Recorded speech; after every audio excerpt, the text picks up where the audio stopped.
조용한 아침의 나라 조선. 그 땅을 향한 하나님의 사랑을 전하기 위해 복음을 들고 조선 땅을 찾은 백안의 서양 선교사들. 아직은 쇄국 정책과 신분 제도로 인하여 종교의 자유가 없던 조선 땅에 교육과 의료를 통한 복음 사역으로 조선 땅의 아픔과 미래의 희망을 전해주던 그들. 나라를 잃은 조선 백성을 위해 목숨을 걸고 일제에 저항하며 3.1운동의 배후 혹은 조력자였던 그들. 목숨을 위해 신사참배를 강행하던 조선 땅에 진리를 위해 신사참배를 거부했던 그들. 조선 땅에 복음을 전하기 위해 자신의 목숨을 돌보지 않고 땅 끝까지, 그리고 한 생명이라도, 그리고 모두가 버린 나병 환자까지 끌어안은 그들. 아버지를 이어 4대가 한국 땅을 섬기던 그들. 약혼자의 죽음을 이어 조선 땅에서 버려진 고아와 과부를 돌보던 그들. 간호사를 양성하며 조선 땅에 보건 증진을 해온 그들. 한국의 생명을 전한 위대한 선교사 50인의 이야기를 만나보십니다. 만일 나에게 줄 수 있는 1000개의 생명이 있다면 그 모두를 한국에 바치겠습니다. 나는 웨스트민스터 성당보다 한국 땅에 묻히기를 원하노라. 오늘은 맥레 마구울의 선교사 편입니다. 캐나다 동부 노바스코티아 케이프 브레튼에서 1868년에 출생한 던칸 맥레 선교사는 할리팍스 달하우지 대학과 장로교 신학대학에서 수학했다. 1898년 캐나다 장로회 선교사로 한국에 들어와 원산 함흥등지에서 활동하다가 1900년 에딜스와 결혼했다. 1907년 함흥에 영생 남학교를 창설했으며 아내는 영생 여학교를 열어 학생을 가르쳤다.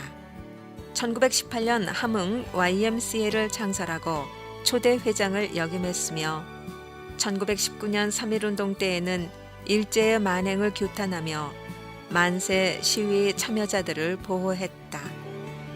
1937년 은퇴 후 귀국했으며 1949년 캐나다 노바스코티아에서 하늘의 부름을 받았다. 던칸 맥레의 한국 선교의 부르심은 맥켄지의 비극적인 죽음을 통해 왔다. 맥레는 한국으로 파송받기를 원했지만 캐나다 장로회는 이미 푸트와 그레어슨 두 사람을 한국 선교사로 임명한 상태여서 추가적인 인원을 보낼 만한 여유가 없었다. 그러나 맥레는 이에 포기하지 않고 급여 없이 자신을 한국에 보내줄 것을 요청하고 3년 동안 맥레의 선교 지원을 약속한 학생 선교협회에 편지를 동봉해 선교위원회에 편지를 보냈다. 선교위원회는 결국 맥레의 헌신적인 자세에 감동해서 그의 한국 파송을 결정했다. 한국에 가기를 그토록 열망했던 맥레에게도 내적인 갈등이 있었는데 그것은 그가 사랑하는 에디스를 남겨두고 캐나다를 떠나야 했기 때문이었다. 그러나 마침내 에디스도 선교사가 되기로 결정하고 캐나다를 떠나 1900년 요코하마에서 맥레와 결혼식을 올리고 한국 선교에 동참했다. 한국에 도착한 맥레가 가장 먼저 한 일은 맥켄지 선교사가 활동했던 소래를 방문한 것이다.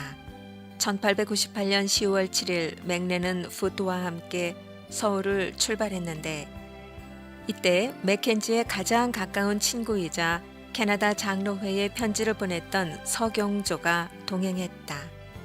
소래에 도착한 맥레는 맥켄지 선교사가 사역했던 교회를 찾았다. 붉은 십자가 모양의 그리스도 선교라고 글자가 쓰인 흰 깃발이 교회 앞에 세워져 있었고 맥켄지가 쓰던 방은 그대로 유지되어 있었다. 교회 곁에는 맥켄지의 무덤이 있었는데 묘비에는 그는 죽었으나 말하고 있다 라고 쓰여 있었다. 실제로 맥켄지는 죽었지만 그의 사역은 열매를 맺었고 맥레 자신을 한국에 불러들일 정도로 지금도 말하고 있었다. 맥켄지의 죽음으로 캐나다 장로회의 한국 선교가 시작되었고 소래에 세워진 교회는 맥켄지의 죽음 후에도 복음 전도자를 고용해 복음을 전하고 있었다. 1898년 11월에 맥레는 그리어슨과 함께 언더우드를 따라 소래를 다시 방문했다. 언더우드의 인도로 성만찬 예배가 진행되었는데 맥레는 신자들이 예수의 부서진 몸과 흘린 피에 참여하는 것을 기뻐하면서 맥켄지가 이 기쁨에 함께하지 못함을 아쉬워했다. 성만찬을 마치고 맥레의 설교가 이어졌다. 맥켄지의 헌신과 수고로 복음을 받아들인 사람들이 그의 앞에 앉아 있었다. 맥레가 아직 한글을 배우지 않아 언더우드가 통역해 주었지만 맥켄지가 사역했던 교회에서 설교하는 것 자체가 감격스러운 일이었다.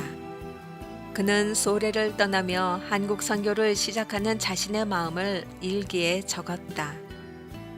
나의 주님이 나의 생명을 취하셔서 이 땅을 복되게 이끄시기를 원합니다. 맥레는 소래를 떠나 서울에 잠시 머물다가 이듬해 함경도 선교를 위해 원산으로 발길을 향했다. 1899년 5월 3일 맥레는 함흥을 방문하기 위해 해안 증기선을 탔다. 맥레를 소래로 안내했던 서경조가 이번에도 동행했다. 캐나다 선교사들이 조선어를 유창하게 구사할 때까지 서경조가 도움을 주기로 한 것이다. 함경남도 도청 소재지며 관북지역 최대 도시인 함흥은 수세기 동안 유배당한 정치인들이 머물던 곳으로 다른 지역보다 자유로운 사상과 독립정신이 강한 곳이었다. 1899년 조선인으로 변장한 일본인 상인이 발각되자마자 살해될 만큼 함흥은 외국인에게 배타적인 곳이었으며 개신교 신자들도 소수에 불과한 도시였다. 그러나 맥레는 신자들의 집을 방문하면서 그곳에 모인 자들에게 서툰 언어로 예수님과 십자가를 전했다. 그리고 주님이 그들의 눈을 열어 그리스도가 지금 그들의 거리를 지나가고 있고 그들을 구원하기 위해 문에서 기다리고 있음을 보게 해달라고 기도했다. 맥레는 주민들과 친숙해지기 위해 노력했고 3주 동안 함흥에 머물면서 가능한 자주 돌아다니면서 주변의 모습을 하나하나 눈과 마음에 담았다. 맥레가 함흥을 처음 방문한 지 5년이 지난 1904년 드디어 함흥에 선교지부가 설치되었다. 러일 전쟁의 여파는 함흥의 문을 열어 젖혔는데 역설적으로 전쟁이 함흥의 낡은 편견을 없애고 복음을 전할 기회를 주었다. 이에 맥레는 본격적으로 사역을 시작했는데 우선 교회를 세우고 성경반을 조직해 전도와 계몽 사업을 펼쳐나갔다.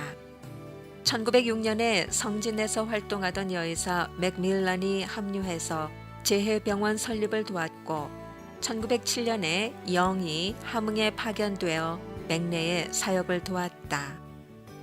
맥레는 1907년에 교육기관인 영생학교를 설립했고 그보다 앞선 1903년에 맥레 여사가 함흥 지금의 신창리 낭민정 신사라의 집에서 여학생 6명으로 학교를 시작했는데 이것이 영생여학교의 시작이었다. 영생학교와 영생여학교는 관북지역에서 최고의 명문 학교로 수많은 인재를 배출했다. 1910년의 보고에 따르면 함흥 지역에서의 교육 활동이 활발히 전개되고 있음을 알 수 있는데 그 당시 중학교가 3개, 소학교가 57개, 학생 수가 1715명이라고 보고했다. 영생학교와 영생여학교는 3.1운동에 가담하는 등 민족운동에 앞장서다 일제의 탄압을 받았으며 한국전쟁으로 피난 내려온 동문이 1956년 재건위원회를 발족하고 1990년 수원의 영생고등학교 이름으로 학교 인가를 받았다. 2007년 함흥 영생중고등학교의 역사를 담은 100주년 사료집이 발간됐다. 맥레 부부는 그동안의 선교 사역으로 지친 몸과 마음을 달래기 위해 원산 근처의 불교 사찰인 서광사를 방문했다. 맥레는 스님과 승려들의 환대를 받으며 3주간의 시간을 보내는 동안 기독교에 관심을 가진 승려에게 성경을 건네주었는데 놀라운 결과가 뒤따랐다. 사찰 주지인 이호재가 그리스도인이 된 것이다. 안변에 위치한 서광사는 무학대사가 태조 이성계의 꿈을 해석해 준 것이 인연이 되어 크게 지어진 절이다. 이성계가 석가래 셋을 등에 지는 꿈을 꾸었는데 무학대사가 석가래 셋은 임금 왕자이니 왕위에 오르라고 권했다. 이성계는 안변에 절을 짓고 임금 왕을 해석했다는 뜻의 석왕사라는 이름을 내렸다. 석왕사는 일제시대 30일 본산에 포함될 정도로 규모가 크고 경관이 좋았기 때문에 선교사들의 관람과 휴식을 위해 종종 방문하곤 했다. 게일도 원산에서 활동할 당시 석왕사를 방문해 스님들에게 기독교를 전했다. 게일과 맹래의 영향으로 기독교인이 된 사찰 주지 이호재는 진정한 왕이 예수라는 사실을 발견하고 주지직을 포기하고 그의 남은 생애를 원산에 있는 광석동 교회에 헌신했으며 자신의 재산 전부를 광석동 교회에 바쳤다. 그리고 그의 재산은 서구동 교회 개척과 광석동 교회 재건축 등에도 사용되었다. 맹래 역시 일본의 잔악한 행위를 그냥 지나치지 않았다. 선교부가 구입한 함흥 선교부지를 일본이 가로채려 하자 적극적으로 저항했다. 1907년 함흥 주민이 일본의 폭압적인 염전세를 반대하자 일본군이 주민을 체포하고 구타했다. 맹래는 이 사실을 캐나다 선교부에 보고했고 결과적으로 함흥에서의 무서운 대량 학살이라는 제목의 기사를 대한매일신보에 폭로했다.